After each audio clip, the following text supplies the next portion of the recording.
Awal masuknya kuli Jawa di perkebunan tembakau Sumatera Timur.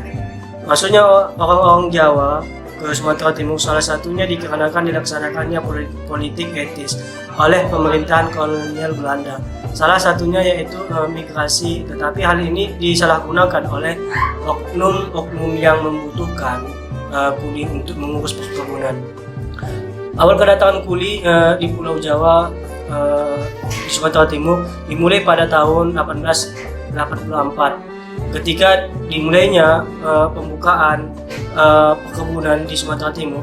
Pada saat ini terdapat 1.771 kuli Jawa yang bekerja di perkebunan sekitaran Sumatera Timur. Jumlah kuli mengalami kenaikan yang signifikan seiring berjalannya waktu, bahkan terbanyak di antara etnis lainnya.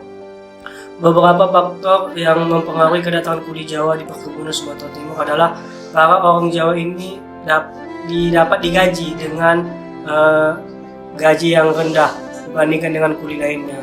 Pada tahun 1905 saja, dari jumlah 33.961 kuli Jawa, terdapat 6.290 kuli wanita Jawa.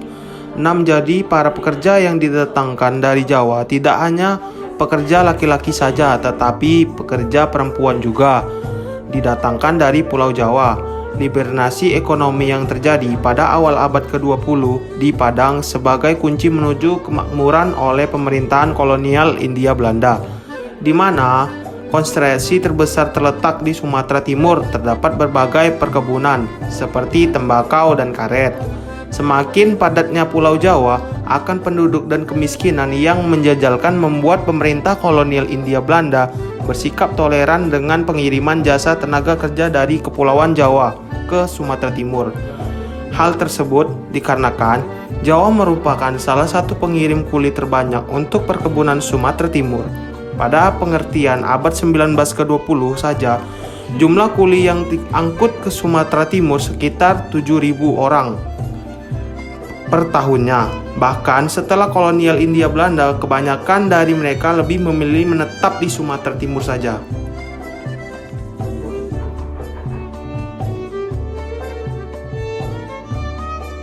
Sejarah Cina menyebutkan bahwa keberadaan pedagang Cina telah ada di Indonesia semenjak masa akhir pemerintahan dinasti Tang. Daerah yang pertama kali dikunjungi adalah Palembang, yang pada saat itu merupakan pusat perdagangan dari Kerajaan Sriwijaya. Kemudian, pedagang-pedagang Cina ini berpindah ke Jawa dan melanjutkan mendatangi wilayah pantai timur Sumatera. Menurut Atmojo, kedatangan orang Cina di Indonesia ini terbagi dalam 3 tahap, yakni tahap Chinese Follow the Trade, yaitu kedatangan bangsa Cina untuk berdagang. Tahap meningkatnya aktivitas perdagangan diakibatkan pembukaan pelabuhan-pelabuhan dagang oleh bangsa Eropa. Dan tahap terakhir, yakni mulai terdapat pemukiman-pemukiman Cina, khususnya di Kalimantan dan pantai timur Sumatera. Untuk di wilayah Sumatera, kedatangan orang-orang Cina bukanlah suatu hal yang baru, karena pada awal abad ke-7 Masehi, beberapa pelabuhan di Sumatera Timur terdapat pedagang-pedagang Cina, terutama di wilayah Aru dan kota Cina. Dan perkebunan baru Sumatera adalah imbas dari kerugian yang dialami para pengusaha kolonial di tanah Jawa secara terus-menerus, yang membuat para pengusaha untuk mengembangkan perdagangan sektor lain. Pembukaan ladang tembakau di daerah Delhi merupakan ide yang dikemukakan oleh Said Abdullah ketika menemani J. Nenhuis dan J.F. van Leeuwen yang sedang melakukan perjalanan ke Delhi. Seusai melakukan perjalanan, Nenhuis meminta konsesi tanah untuk pembukaan lahan perkebunan kepada Sultan Mahmud Perkasa Alamsyah dan berhasil mendapatkan lahan seluas 4.000 bao di tepi Sungai Delhi. Konsesi ini diberikan selama 20 tahun dan selama 5 tahun pertama, Nenhuis dibebaskan dari pajak. Sisanya diwajibkan membayar 200 gulden per tahun tanpa barat. Masalah terberat pengusaha barat dalam memproduksi tembakau Delhi adalah langkanya tenaga kerja. Masalah ini sudah dialami oleh Nenhuis sejak memulai usaha di perkebunan tembakau Delhi. Ketidakmauan penduduk lokal, orang Melayu dan Karo direkrut menjadi buruh perkebunan menyebabkan Nenhuis mengerahkan 120 orang Cina dari Penang.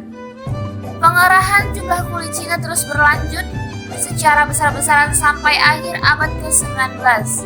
Namun, saat biaya transportasi untuk merekrut kuli Cina menjadi mahal, tuan kebun beralih mencari tenaga kerja dari India dan Jawa. Pada tahun 1883, jumlah kuli kontrak dari India di perkebunan tembakau Delhi mencapai 1.528 orang. Jumlah itu meningkat menjadi 3.360 orang di tahun 1898. Kuli India yang bekerja di perkebunan adalah orang Tamil yang berasal dari pantai Coromandel di India Selatan. Mereka diidentifikasikan dengan sebutan Klings atau Klingalizen atau orang Kling. Mereka didatangkan melalui Kangani atau broker kuli dan perantara agen tenaga kerja. Sesampainya di Sumatera Timur, kuli India diwajibkan menandatangani kontrak kerja tanpa mengetahui isinya. Berbagai permasalahan yang terjadi di India Selatan seperti kepadatan penduduk, kemiskinan, dan krisis pangan menjadi faktor penyebab orang Tamil memutuskan untuk bermigrasi. Orang Tamil bermigrasi ke Sumatera Timur dengan harapan dapat memperbaiki kondisi sosial ekonomi mereka karena daerah asal mereka tidak mampu memenuhi kebutuhan hidup warganya. Di Sumatera Timur, orang Hindia hidup di lingkungan perkebunan tembakau yang dikontrol oleh tuan-tuan kebun Eropa. Kuli Tamil khusus dipekerjakan untuk membangun jalan, menggali kanal, dan kusir gerobak sapi. Ukuran kanal yang lebar dan tinggi melebihi ukuran badan merupakan pekerjaan yang sangat membutuhkan tenaga yang besar. Penyakit borok kaki tentu saja menjadi bagian yang tidak terpisahkan dari kehidupan kuli Tamil, karena kaki mereka selalu terendam dalam air dan lumpur pada saat bekerja. Bagi tuan kebun, penyakit seperti itu bukan menjadi alasan untuk kuli tidak bekerja. Luka-luka ringan yang dapat sewaktu bekerja harus diobati sendiri oleh para kuli. Menurut sumber lain, kuli Tamil yang bekerja membangun jalan dan menggali kanal menerima gaji sebesar 20 sen per hari. Jika pekerjaan harian yang telah diperintahkan tidak dilaksanakan sebaik-baiknya, maka upah harian kuli dapat dipotong separuh oleh tuan kebun. Sebagai perbandingan besarnya, upah yang diterima oleh kuli Tamil dalam sebulan tidak jauh berbeda dengan upah kuli laki-laki Jawa yang menerima $6 per bulan. Pembayaran upah dilakukan setiap awal bulan dan pertengahan bulan. Tidak hanya menerima gaji yang sangat minim, tuan kebun juga kerap memotong sebagian dari upah kuli Tamil untuk melunasi utang panjar yang pernah mereka terima sewaktu di kontrak. Selain orang Tamil, para penguasa perkebunan juga memperkerjakan orang Sikh yang berasal dari Punjab atau India Utara. Para tuan kebun menyebut orang Sikh sebagai sebutan Bangalezen atau orang Bengali. Tuan kebun mempekerjakan orang Sikh sebagai opas perkebunan karena kebanyakan dari mereka adalah mantan serdadu militer dan polisi state settlement sehingga layak dijadikan sebagai penjaga keamanan. Orang Sikh bermigrasi ke Sumatera Timur atas kemauan sendiri untuk bekerja sebagai opas perkebunan. Kedudukan ekonomi orang Sikh lebih beruntung dibandingkan dengan kuli Tamil apabila dilihat dari jumlah penghasilan yang mereka dapatkan. Sebagai opas perkebunan, orang Sikh menerima upah $115 per tahun, jauh lebih besar dari upah para kuli Tamil. Kuli-kuli India ditempatkan dalam satu kompleks pemukiman terpisah dengan bangsal kuli Cina dan kuli Jawa. Bangsal-bangsal di kuli dibangun berderet di sisi jalan atau berupa bujur sangkar mengelilingi lapangan. Bangsal-bangsal itu berlantaikan tanah, berdinding papan dan beratap daun nipah dengan sedikit jendela. Di dalam bangsal hanya ada tempat tidur yang juga digunakan sebagai meja makan. Ruangan bangsal yang pengap ditambah dengan sisa sampah dan air yang tergenang menambah bau dan kotornya pemukiman para kuli yang menjadi sumber penyakit bagi penghuninya. Di sekitar bangsal terdapat kandang sapi, gudang peralatan, dan candi untuk kuli Tamil beribadah. Akibat dari eksploitasi kerja, kemiskinan, diskriminasi, dan penderitaan yang terus-menerus dialami para pekerja kontrak di perkebunan, banyak kuli-kuli Tamil yang sudah habis masa kontraknya dan kemudian banyak kuli-kuli tamir yang sudah habis masa kontraknya dan tidak terlilit utang pada tuan kebun maupun tandil sedapat mungkin mencari kehidupan baru di tempat lain. Dengan dibukanya perkebunan tembakau di Deli, Sumatera Timur, telah membuat beberapa perubahan, baik di dalam sistem penyewaan tanah maupun dalam kontrak-kontrak kerja yang berupa peraturan-peraturan perkulian. Sistem persewaan tanah dengan kontraknya serta pengarahan tenaga kerja adalah merupakan suatu saluran proses pengenalan sistem ekonomi uang terhadap masyarakat tradisional. Di samping itu, adanya pembukaan tanah-tanah untuk perkebunan tembakau oleh pemerintah perusahaan perkebunan kadang-kadang mengambil hak masyarakat setempat. Mereka tidak tahu atau pura-pura tidak tahu tanah mana saja yang boleh dikonsesikan karena mereka berpendapat bahwa tanah-tanah itu milik raja atau sultan.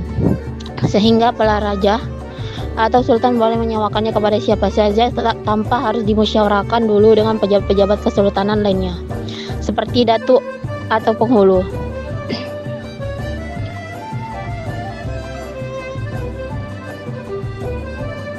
Peraturan-peraturan tentang kuli tertuang dalam Statblad, yang tiap-tiap Statblad saling melengkapi dan dibuat perubahan-perubahan.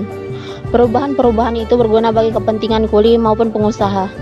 Statblad nomor 133 tahun 1880 lebih menekankan peraturan tentang kuli dan kewajiban